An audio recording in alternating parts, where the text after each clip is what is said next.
ಏನಾದ್ರೂ ವಿಶೇಷ ಉಂಟೇನೋ ಇವತ್ತು? ವಿಶೇಷತೆ ಉಂಟು. ಯಾವುದು? ಆಗ್ಲಿಂದ ಎರಡು ಪರಸ್ಪರ ಮೋಡಗಳ ಘರ್ಷಣೆ ಆಗ್ತಾ ಉಂಟು. ಮೋಡಗಳ ಘರ್ಷಣೆ? ಹಾ, ಮಳೆ ಬರುವ ಲಕ್ಷಣ ಕಾಣಿಸುವುದಿಲ್ಲ. ಇಲ್ಲಿ ಇವತ್ತು ಯಾವ ಕಾರಣಕ್ಕೂ ಇಲ್ಲೂ ಮಳೆ ಬರುವುದಿಲ್ಲ. ನಾವು ನೀನು ಹೋದಲ್ಲ ಹಾಗೆ ಬಿಡು. ಮತ್ ನಾವು ಹೋದಲ್ಲಿ ಮಳೆ ಅಲ್ಲ, ಬೇಕು ಅಂತ ಆದ್ರೆ ಬರ್ತದೆ, ಬೇಡ ಅಂತಾದ್ರೆ ಬರುವುದಿಲ್ಲ. ಹೌದು ದೇವ್ರೆ. ಹಾಗಂತ ಇದು ಮೋಡಗಳ ಘರ್ಷಣೆ ಆಗ್ತಾ ಇರುವುದು ಆಕಾಶದಲ್ಲಲ್ಲ, ಮತ್ತೆ ಮನೆ ಒಳಗಡೆಯೇ ಆಗ್ಲಿಂದ ಎರಡು ಮೋಡಗಳ ಘರ್ಷಣೆ ಆಗ್ತಾ ಉಂಟು. ಹೌದಾ? ಹಾ, ಹಾ. ಮತ್ತೆ ಇನ್ನೊಂದು ವಿಶೇಷತೆ ಉಂಟು. ಏನು? ಇವತ್ತು ನನ್ನ ಜಾತಕ ನೋಡಿ ಒಬ್ರು ಹೇಳಿದ್ರು. ಏನಂತ? ಗುರು 1ನೇ ಮನೆಯಲ್ಲಿದ್ದ, ಶುಕ್ರ 2ನೇ ಮನೆಯಲ್ಲಿದ್ದ, ಶನಿ ಬಾಡಿಗೆ ಮನೆಯಲ್ಲಿದ್ದ. ಹಾಗಾಗಿ ನಿನಗೆ ಮನೆ ಸಿಗ್ಲಿಲ್ಲ ಅಂತ? ಹಾಗಾಗಿ ಇವತ್ತು ನಿನ್ನ ದಿನ ಭವಿಷ್ಯದಲ್ಲಿ ನಿನ್ನ ಹೆಂಡತಿಯಿಂದ ಹಲ್ಲೆ ಅಂತುಂಟು. ಏನು ಹೊಸತಲ್ಲ, ದಿನ ನಿನ್ನ ಭವಿಷ್ಯವೇ ಅದಲ್ಲ. ಏನಾಗ್ತದಂತ ನೋಡು. ಎದುರುಗಡೆ ನಾನಿದ್ದೇನೆ.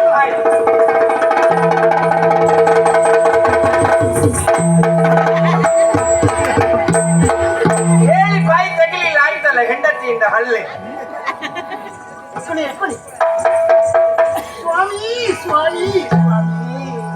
ಸ್ವಾಮಿ ಕೇಳನ್ನ ಭಿನ್ನಪವ ಕರುಣದಲ್ಲಿ, ಸ್ವಾಮಿ ಕೇಳನ್ನ ಭಿನ್ನಪವ ಕರುಣದಲ್ಲಿ, ಭಾಮಾದೇವಿಗೆ ತಾಪ ಬಹಳ ಇಂದಿನಲ್ಲಿ, ಭಾಮಾದೇವಿಗೆ ಬಹಳ ತಾಪ ಇಂದಿನಲ್ಲಿ.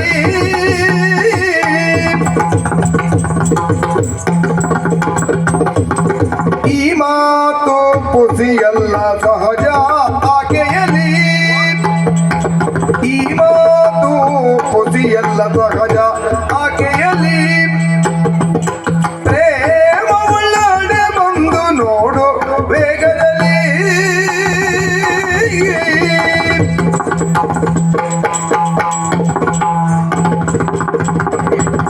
ಸ್ವಾಮಿ ಕೇಳನ್ನ ಭಿನ್ನಪವ ಕರುಣದಲ್ಲಿ, ಭಾಮಾದೇವಿಗೆ ತಾಪ ಬಹಳ ಇಂದಿನಲ್ಲಿ. ಸ್ವಾಮಿ ನಮೋ ನಮಃ. ದೀರ್ಘ ಸುಮಂಗಲಿ ಭವ. ನಮಸ್ಕಾರ ಮಾಡಿದ್ದೆ ಯಾರಿಗೆ? ನಿಮ್ಗೆ ಆಶೀರ್ವಾದ ಮಾಡಬೇಕಾದದ್ದು ಯಾರು? ಅವಳು ಆಶೀರ್ವಾದ ಪಡೆದುಕೊಳ್ಳುವ ಪೂರ್ವದಲ್ಲಿ ಏನ್ ಹೇಳಿದ್ಲು? ಸ್ವಾಮಿ.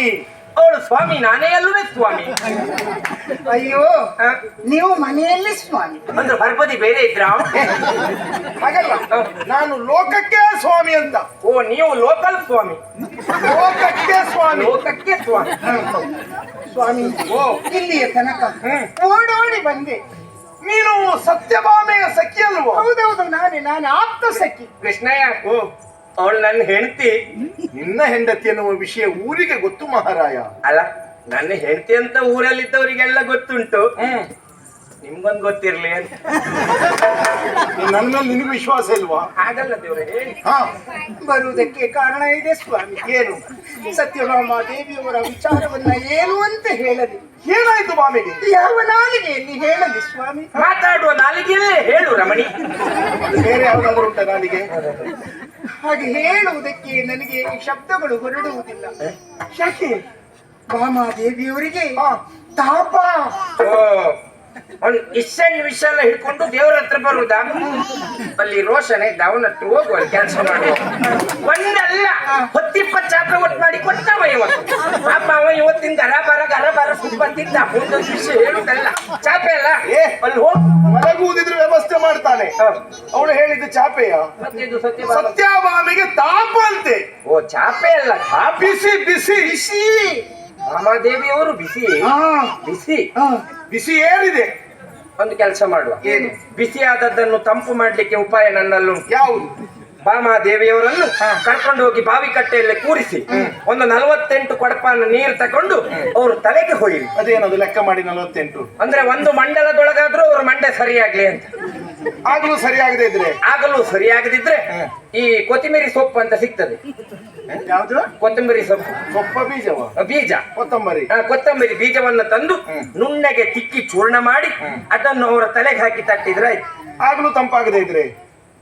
ಈ ನವರತ್ನ ತೈಲ ಅಂತ ಒಂದು ಎಣ್ಣೆ ಸಿಗ್ತದೆ ಆಯುರ್ವೇದದಲ್ಲಿ. ಆ ನವರತ್ನ ತೈಲವನ್ನ ತಂದು ಅವರ ತಲೆಗೆ ಹಾಕಿ ತಂಪಾಗ್ತದೆ. ಆಗ್ಲೂ ಆಗದಿದ್ರೆ ಅವರ ಕುತ್ತಿಗೆಗೆ ಒಂದು ಕಲ್ಲು ಕಟ್ಟಿ ಬಾವಿಗೆ ಹಾಕಿ ಹೆಂಡತಿ ನನ್ನದೇನು ಇದನ್ನೆಲ್ಲ ನಿಮ್ಮ ಮಾಡ್ತೀನಿ ಒಂದ್ ದಿವಸ ನಡೆಯಿರಿ. ನಡ್ಬೇಕು ಅವನಿಗೆ. ಅಯ್ಯೋ ತಾಪ ಅಂತ ಹೇಳಿದ್ರೆ ಬಾಮ ದೇವಿಯವರಿಗೆ ಮನಸ್ತಾಪ. ಹೇಗಿದ್ದಾಳೆ ನೋಡ್ಲಿಕ್ಕೆ? ಅಯ್ಯೋ ನೋಡುವುದಲ್ಲ ಅಂದ್ರೆ ನೋಡುವುದಲ್ಲ ಅವರ ಪರಿಸ್ಥಿತಿಯನ್ನ. ಯಾಕೆ? ಅವರು ಏನೂ ತಿನ್ನುವುದಿಲ್ಲ. ಅಂದ್ರೆ ಬೆಳಿಗ್ಗೆ ಫಲಹಾರ ಸಮಾಟ ಕಂಡ್ರೇನಲ್ಲ, ಅಂದ್ರೆ ವ್ರತ ಉಂಟಂತ ಏನು ತಿನ್ನುವುದಿಲ್ಲ, ಅವರು ಊಟ ಮಾಡುವುದಿಲ್ಲ. ಊಟ ಮಾಡುವುದಿಲ್ಲ. ಆಹಾ, ಕಣ್ಣು ಹೇಗಾಗಿದೆ? ಅಯ್ಯೋ ಕಣ್ಣೆಲ್ಲ ಕೆಂಪ್ ಇದೇ ದೇವ್ರೆ. ಯಾವುದು ಇದು ಅವ್ರಿಗೆ ಕೋಳಿ ಕೊಂಡು. ಯಾಕೆ? ಆ ಕೋಳಿ ಕೊಂಡಾದ್ರೆ ಹಾಕಿ ಕೊಂಡೆಲ್ಲ ಕೆಂಪಾಗುದು. ಅದಕ್ಕೆ ಏನ್ ಮಾಡ್ಬೇಕು? ಅದಕ್ಕೆ ಬಸಳೆ ಸೊಪ್ಪನ್ನ ಅರೆದು ಕಣ್ಣಿಗೆ ರಸ ಬಿಟ್ರೆ ತುಂಬಾ ನೀರು ಬಿಡ್ಬೇಕು ಕೆಂಪಾದದಕ್ಕೆ. ನಾನು ಹಿಂಗ ಅವತ್ತು ಬಸಳೆ ಸೊಪ್ಪು ಬಿಟ್ಟೆ. ಕಣ್ಣು ಕೆಂಪಾಗಿದೆ. ಅಷ್ಟೇ ಅಲ್ಲ, ಅವರೀಗ ಊಟವೇ ಮಾಡುವುದಿಲ್ಲ, ನೀರು ಕುಡಿಯುವುದಿಲ್ಲ. ನಿರಾಹಾರ. ಹೌದು. ಅಷ್ಟೇ ಅಲ್ಲ, ಅವ್ರ ಬಟ್ಟೆಯೂ ತೊಟ್ಟಿಲ್ಲ. ಏನಾಯ್ತು? ಗೊತ್ತಾಯ್ತು ದೇವ್ರೆ. ಯಾವುದು? ಇದು ಅವ್ರಿಗೆ ಅದೇ ಆದದ್ದು. ಯಾವುದು? ಹುಚ್ಚು. ಅದೊಂದು ರೀತಿ ಎಲ್ಲರಿಗೂ ಹೊರಡುವಂತ ಹುಚ್ಚು. ಹೇಗೆ? ಈಗ ಬಾಮಾದೇವಿಯವರೊಟ್ಟಿಗಿರುವುದು ನನ್ನ ಹೆಂಡತಿ, ಬಾಮಾದೇವಿಯಿಂದ ನನ್ನ ಹೆಂಡತಿಗೆ ಹರಡ್ತದೆ, ನನ್ನ ಹೆಂಡತಿಯಿಂದ ನಂಗೆ ಹರಡ್ತದೆ. ಆ ಹುಚ್ಚು ನನ್ನಿಂದ ನಿಮ್ಗೆ ಹರಡ್ತದೆ, ನಿಮ್ಗೆ ಹರಡ್ತಾ ಊರಲ್ಲಿದ್ದವರಿಗೆ ಎಲ್ಲರಿಗೂ ಹರಡ್ತಾ. ನನ್ನ ಬಗ್ಗೆ ಒಳ್ಳೆ ತಿಳ್ಕೊಂಡಿದ್ದೆ ನೀನು. ಹಾಗಲ್ಲ ನೀವು ದೇವರಲ್ಲೂ. ನಿಮ್ ತಲೆ ಅದೆಲ್ಲ ಹೇಳಿದ್ದು. ಬಟ್ಟೆ ತೊಟ್ಟಿಲ್ಲ ಅಂತ ಹೇಳಿದ್ರೆ ಪ್ರತಿ ದಿವಸವೂ ಅವ್ರು ಯಾವ ಸೀರೆಯನ್ನು ನೋಡ್ತಾ ಇದ್ರು? ಒಳ್ಳೆ ಜರತಾರಿ ಸೀರೆಯನ್ನು ನೋಡ್ತಾರೆ. ಹೌದು. ಆದ್ರೆ ಇವತ್ತು ಆ ಸೀರೆಯನ್ನೆಲ್ಲ ಬಿಡಿಸಿಟ್ಟು ಮಾಸಿನ ಸೀರೆಯನ್ನ ಉಟ್ಕೊಂಡಿದ್ದಾರೆ. ಮಲಿನ ವಸನವನ್ನ ಧರಿಸಿದ್ದಾಳೆ. ಹೌದು. ಏನಾಯ್ತು ಅಂತ ಕೇಳಬೇಕಾಗಿತ್ತು. ಮೈ ಮೇಲಿರುವಂತ ಆಭರಣ ಒಂದೂ ಇಲ್ಲ. ಆಭರಣ ಕಳಚಿದ್ದಾಳೆ. ಕೇಶವನ್ನು ಬಿಡಿಸಿಕೊಂಡಿದ್ದಾರೆ. ಏನ್ ನೋಡ್ಲಿಕ್ಕೆ? ಹೆಂಗಸರೆಲ್ಲ ಹೀಗೆ ಕೇಶವನ್ನೆಲ್ಲ ಬಿಡಿಸಿ ಏನ್ ನೋಡು, ಅದು ಅದೇ ಇರ್ಬೇಕಲ್ಲ. ಏನ್ ನೋಡ್ತಾ ಇತ್ತು ಏನ್ ಹಾಗೆ? ಅದು ಇಲ್ಲಿಂದ ಹೀಗೆ ಬತ್ತಲೆಯಿಂದ ಇಲ್ಲಿವರೆಗೆ ಬರ್ತದೆ, ಆಮೇಲೆ ಇಲ್ಲಿಂದ ಮತ್ತೆ ಹಿಂದೆ ಹೋಗುದು. ಅದೇನು ಮುಂದೆ ಬರುವುದಿಲ್ಲ. ಅಲ್ಲಿ ಒಂದು ಕೆಂಪು ಬುಟ್ಟ ಇರ್ತದಲ್ಲ, ಅದು ನಿಲ್ಲುವ ಸೂಚನೆ. ಹೋಗ್ಲಿಕ್ಕಿಲ್ಲ, ಮತ್ತೆ ಹಿಂದೆ. ಅಯ್ಯೋ, ಉಣ್ಣುವುದಿಲ್ಲ, ಉಡುವುದಿಲ್ಲ, ಏನನ್ನೂ ಗ್ರಹಿಸುವುದಿಲ್ಲ, ನಿದ್ರೆ ಮಾಡುವುದಿಲ್ಲ. ಕೇಳಬೇಕಾಗಿತ್ತು ಏನಾಯ್ತು ಅಂತ. ಏನು ಆಯ್ತು ಅಂತ ಕೇಳಿದ್ರೆ ಇದಕ್ಕೆ ಉತ್ತರವೇ ಇಲ್ಲ. ಮಾತಾಡುದಿಲ್ವಾ? ಅಯ್ಯಯ್ಯೋ, ಮಾತಾಡುವುದಿಲ್ಲ. ಹಾಗಾದ್ರೆ ಮಾವನ ವ್ರತ ಇರಬಹುದೇ? ಮಾವನ ವ್ರತವ ಅತ್ತೆಯ ವ್ರತವ? ಮೌನ ವ್ರತ. ಅದೇ ಮಾತಾಡುವುದಿಲ್ಲ. ಆದ್ದರಿಂದ ಇಲ್ಲಿಯವರೆಗೆ ನಾನು ಓಡೋಡಿ ಬಂದಿದ್ದು. ಅಯ್ಯೋ ಸಖಿಯೇ, ತರುಣಿಯಂದ ನುಡಿಯ ಕೇಳು ಹರಿಯೋ ಮನದಲ್ಲಿ ಮರುಗುತ್ತಾಗ ಬೇಗನೊಂದು ಕರುಣದಿಂದಲೇ ತರಳೆ ಕೇಳೆ ಶೀಘ್ರದಲ್ಲಿ ಬರುವೆ ಅಲ್ಲಿಗೆ ಹರದಿ ಬೇಳು ಬಂದೆ ನೆನುತ ಅರದಿ ಆಮೆಗೆ. ಯಾರಲ್ಲಿಯೂ ಮಾತಾಡುತ್ತಾ ಇಲ್ಲ. ಮಲಿನ ವಸನವನ್ನ ಹುಟ್ಟಿದ್ದಾಳೆ, ಕೆದರಿದಂತಹ ಕೇಶರಾಶಿಯಿಂದ ಇದ್ದಾಳೆ. ಛೇ, ಯಾವುದೋ ಒಂದು ದುಗುಡ ಸತ್ಯಭಾಮೆಯನ್ನು ಆವರಿಸಿದೆ ಎನ್ನುವುದು ಸ್ಪಷ್ಟವಾಯಿತು. ಅಯ್ಯೋ, ಹೆಂಡತಿ ಆದವಳು ದುಗುಡದಲ್ಲಿರುವಾಗ ಅವಳನ್ನ ಸಮಾಧಾನ ಪಡಿಸಬೇಕಾದದ್ದು, ಸಂತೋಷವನ್ನು ಪಡಿಸಬೇಕಾದದ್ದು ಗಂಡನಾಗಿ ನನಗೆ ಕರ್ತವ್ಯವೇ. ಹೌದು ತಾನೆ? ಹೌದು ಸ್ವಾಮಿ. ಸಖಿ, ಒಂದು ಕೆಲಸ ಮಾಡು. ಏನ್ ಮಾಡು? ಆದಷ್ಟು ಬೇಗ ಸತ್ಯಭಾಮೆ ಇರುವಂತಹ ಅಂತಃಪುರಕ್ಕೆ ನೀ ಹೋಗು. ನಿನ್ನ ಹಿಂದೆ ನಾನು ಬರ್ತೇನೆ ಸಖಿ. ಖಂಡಿತ ಬರ್ತೇನೆ. ಬನ್ನಿ ದೇವ್ರೆ, ನೀವು ನನ್ನ ಹೆಂಡತಿ ಹಿಂದೆ ಹೋದ್ರೆ ನಾ ಎಲ್ಲಿ ಹೋಗುದು? ನಾ ಈಗ ಹೊರಟದ್ದೆಲ್ಲಿಗೆ? ನಿಮ್ ಹೆಂಡತಿ ಮನೆಗೆ. ಮತ್ತೆ ನಿನ್ನ ಹೆಂಡತಿ ಹಿಂದೆ ಹೋಗ್ತೇನೆ ಅಂತ ಯಾರು ಹೇಳಿದ್ದು? ನೀ ಮುಂದೆ ಹೋಗು, ನಾನು ನಿಮ್ ಹಿಂದೆ ಬರ್ತೇನೆ. ಅವಳನ್ನ ಸಮಾಧಾನ ಪಡಿಸುವುದಕ್ಕೆ ನೀನು ಮುಂದೆ ಹೋಗು, ನೋಡಿಕೊಳ್ಳುವುದಕ್ಕೆ. ಆಯ್ತು, ನಾನು ಹಿಂದೆ ಬರ್ತೇನೆ ಎನ್ನುವ ವಿಷಯವನ್ನ ಸತ್ಯಭಾಮೆಗೆ ಮೊದಲು ಹೇಳಿ ನೀವು ಹೋಗಿ ಹೇಳು. ಆಯ್ತಾ? ಬೇಗ ಬರ್ಬೇಕು. ಖಂಡಿತ ಬರ್ತೇನೆ, ಖಂಡಿತ ಬರ್ತೇನೆ.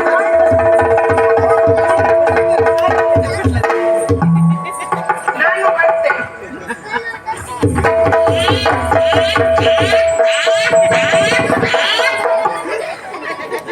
ಎಂತ ಹಾವು ಕಪ್ಪೆ ನೀಡಿದ್ದ ಇಲ್ಲಿ? ನೀವು ಕಿವಿ ಹಾಗೆ ಹಿಡಿದರೆ ನನ್ನ ಬಾಯಿಂದ ಆ ರೀತಿ ಉದ್ಗಾರ ಬರ್ತದೆ. ಎಲ್ಲ ಹಾಳು ಮಾಡಿದ್ದೀನಿ ನನಗೆ ಗೊತ್ತುಂಟು. ನಾನೆಂತ ಮಾಡಿದೆ? ಇದು ಹೂವಿನ ಪ್ರಕರಣ. ನಾರದ ಹೂ ತಂದದ್ದು ಹೌದು, ನಾನು ರುಕ್ಮಿಣಿಯ ತಲೆಗೆ ಮುಡಿಸಿದ್ದು ಹೌದು. ವಿಷಯ ಗೊತ್ತಿದ್ದದ್ದು ಯಾರಿಗೆ?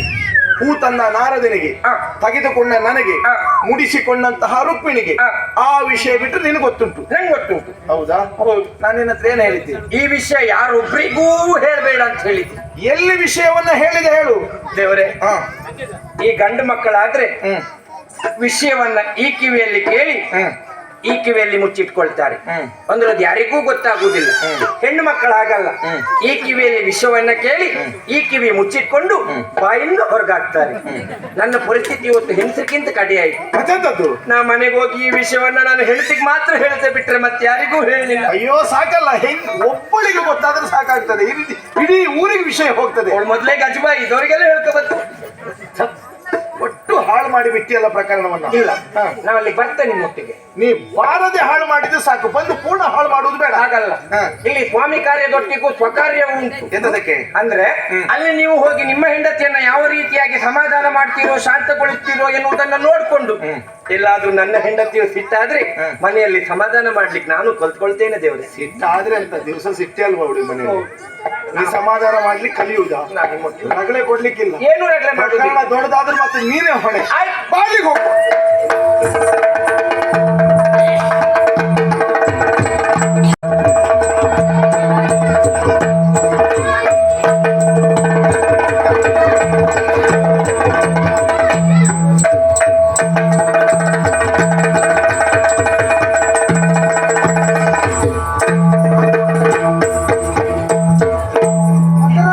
ಆ? ಜಾಗ ಬದಲಾಯಿತ ಹೇಗೆ?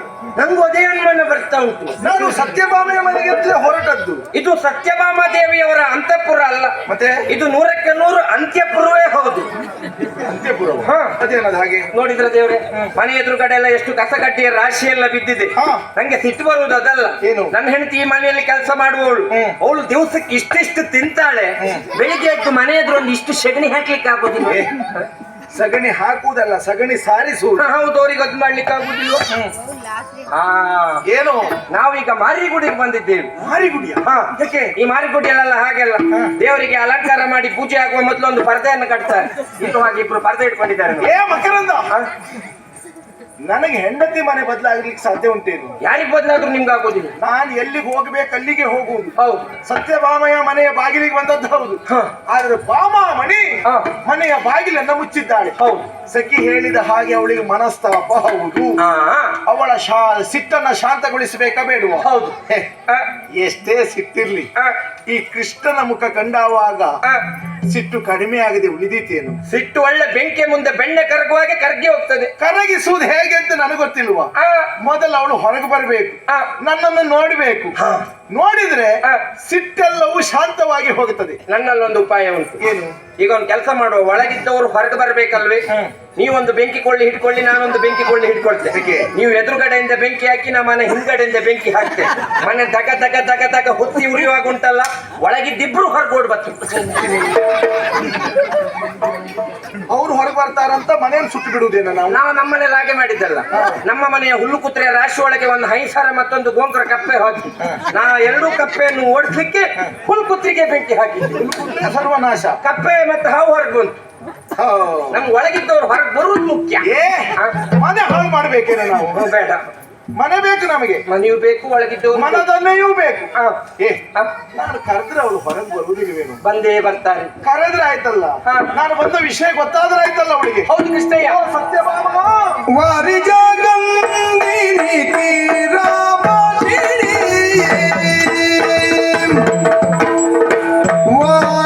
ವಾರಿಜಗಂದಿನಿ ತೀರಭಾಷಿಣಿ ಮುದ್ದು ನೀರೇನಿ ಬಾಗಿಲ ತೆರೆಯೇ ಮುದ್ದು ನೀರೇನಿ ಬಾಗಿಲ ತೆರೆಯೇ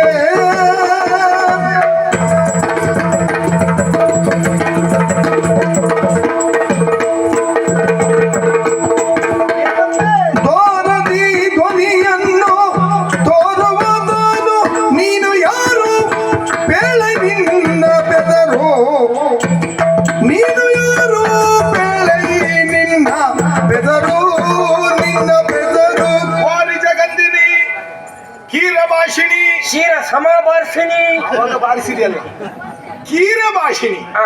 ಮುದ್ದು.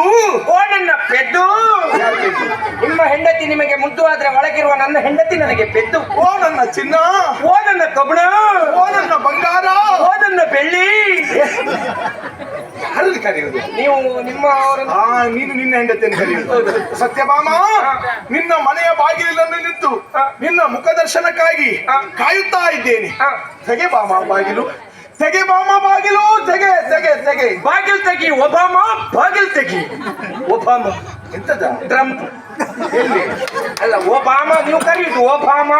ಓ ಭಾಮ, ನೀವು ತಂಪಾಗಿ ಸಿಟ್ಟನ್ನೆಲ್ಲ ಶಾಂತಗೊಳಿಸಿಕೊಂಡು ಬಾಗಿಲ್ ತೆಗೀರಿ. ಏನು ಇಲ್ಲ. ಸಖಿ ಬಾಗಿಲು ತೆಗಿರಿ ಬಾಗಿಲು ತೆಗಿರಿ ಅಂತ ಬಂದು ಆಡ್ತಾ ಇದ್ದಾರೆ. ಹೌದು, ಅಷ್ಟೊತ್ತಿನಿಂದ ಬಂದವರಿಗೆ ಹೆಸರಿಲ್ವಾ? ಅಲ್ವಾ ಮತ್ತೆ ಇದ್ದವರು ಅಂತ ಹೇಳ್ಬೇಕು. ಅಲ್ಲ, ಬಂದ ನೀವು ಯಾರು, ನಿಮ್ಮ ಹೆಸರೇನು? ಮನೆ ಬಾಗಿಲಿಗೆ ಬಂದವರಿಗೆಲ್ಲ ಬಾಗಿಲು ತೆಗಿರುವವರೆಲ್ಲ ನಾವು. ಏನು ಇದು ಮತ್ತೆ? ಸರಿ ಸರಿ ಉಂಟು ಅವಳು ಹೇಳಿ. ನನ್ನ ಹೆಂಡತಿ ನನ್ನನ್ನು ಬೇಡುವವರಂತ ಬಾಯಿ. ಮನೆ ಬಾಗಿಲಿಗೆ ಬಂದವರಿಗೆಲ್ಲ ಬಾಗಿಲು ತೆಗೆಯೋರಲ್ಲ. ಅವಳಂತ ನಾವು ಮನೆ ಮನೆಗೆ ಬಂದ್ಕೊಂಡು ಅಮ್ಮ ತಾಯೇ ಹೇಳುವುದಕ್ಕೂ ನೀವು ಮಾಡುವುದಕ್ಕೂ ಸರಿ ಉಂಟು. ಮತ್ತೆ ಹಾಗಲ್ಲ, ನಮ್ಮನ್ನು ಹಾಗೆ ಹೇಳಿದ್ರೆ ಅಪರಾಧ ಅಲ್ಲ. ನಾವು ಅಂತ ಪಾಪ ಅವ್ರಿಗೆ ಗೊತ್ತಿಲ್ಲ. ನಾವು ಅಂತ ಹೇಳಿದ್ರೆ ಅವ್ರು ಯಾರು? ಸತ್ಯಭಾಮೆ ಕೊಡುಗೈ ದಾನಿ ಅಲ್ವಾ? ಹೌದು. ಹಾಗಾಗಿ ಮನೆಯ ಬಾಗಿಲಿಗೆ ಬೇಡುವವರು ಬಹಳಷ್ಟು ಜನ ಬರ್ತಾರೆ. ಅವರಲ್ಲಿ ನಾವು ಅಂತ ಭಾವಿಸಿದ್ದಷ್ಟೇ. ನಾವು ಅಂತ ಹೇಳಿದ್ರೆ ನಾವು ಯಾರು ಅಂತ ಅವಳಿಗೆ ಗೊತ್ತಾಗಬೇಕಾ ಬೇಡವಾ? ಗೊತ್ತಾದ್ರೆ 100 ಬಾಗಿಲು ತೆಗಿತಾರೆ. ಯಾವ ಹೆಂಡತಿಗೆ ಆಗಲಿ ಗಂಡ ಮಾಡುವ ಉದ್ಯೋಗದ ಕುರಿತಾಗಿ ಅಭಿಮಾನ ಗೌರವ ಇದ್ದೇ ಇರ್ತದೆ. ಗಂಡ ಎಂತ ಕೆಲಸ ಬೇಕಾದ್ರೂ ಮಾಡ್ರಿ, ಅವ್ರು ಯಾವ ಸಭೆಗೆ ಹೋದ್ರು ಅದೇ ಮಾತಾಡುದು. ಅಯ್ಯೋ ನನ್ನ ಗಂಡ ಆ ಕೆಲಸದಲ್ಲಿದ್ದ, ನನ್ನ ಗಂಡ ಈ ಕೆಲಸದಲ್ಲಿದ್ದ. ಅವ್ರಿಗೊಂದು ಹೆಮ್ಮೆ ಪ್ರೀತಿ ಇರ್ತದೆ. ನಾ ಮಾಡುವ ಕೆಲಸ ಏನು ಅಂತ ಹೇಳ್ತೇನೆ. ನೀವು ಮಾಡಿರುವ ಕೆಲಸ ಒಂದೇ ಎರಡೇ ಅಂದ್ರೆ ಒಂದೋ ಎರಡೋ ಲೆಕ್ಕಕ್ಕೆ ಸಿಗುದಿಲ್ಲ. ಹಾಗಲ್ಲ, ನಾನು ಯಾರು ಏನು, ನಾನು ಮಾಡುವ ಉದ್ಯೋಗ ಯಾವುದು ಅಂತ ಹೇಳಿದ್ರೆ ಗೊತ್ತಾಗ್ತದೆ. ಬಾಗಿಲು ತೆಗಿತಾಳೆ.